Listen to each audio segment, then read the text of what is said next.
আসসালামু আলাইকুম বন্ধুরা, কেমন আছেন সবাই? আশা করি সবাই আল্লাহর রহমতে ভালো আছেন। আলহামদুলিল্লাহ আমিও অনেক ভালো আছি। যে কোনো উৎসব আমাদের জীবনে নিয়ে আসে অনেক আনন্দ, সুখ, শান্তি আর ভালো লাগা। উৎসব মানে আসলে মনের মধ্যে একটা অন্যরকম অনুভূতি সৃষ্টি হয়। তো এবার ঈদুল আজহা, যাক বৃষ্টি হবে হবে ভেবেও মাশাআল্লাহ আল্লাহ অনেক সুন্দর একটা আবহাওয়া দিয়েছিল।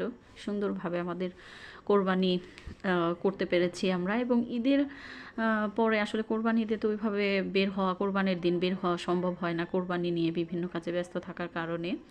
তো ঈদের ২ দিন পর বের হয়েছিলাম, মানিকগঞ্জ বেউথার ওই দিকে গিয়েছিলাম।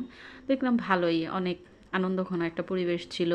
ছোটোখাটো একটা মেলার মতো আয়োজন হয়েছে, বাচ্চা কাচ্চা ফ্যামিলি নিয়ে সবাই ঘুরতে এসেছে। আমরাও গিয়েছিলাম সন্ধ্যার কিছুক্ষণ আগে। তো গিয়ে অনেক ভালো লেগেছে, সব মিলে পরিবেশটা অনেক সুন্দর ছিল। তাই ঘুরে ঘুরে ভিডিও করছিলাম, তাই ভাবলাম এটা আমাদের বন্ধুদের সাথে শেয়ার করি। তো বন্ধুরা সবাই জানাবেন আমার ভিডিওটি কেমন লাগলো। সবাই ভালো থাকবেন। আসসালামু আলাইকুম।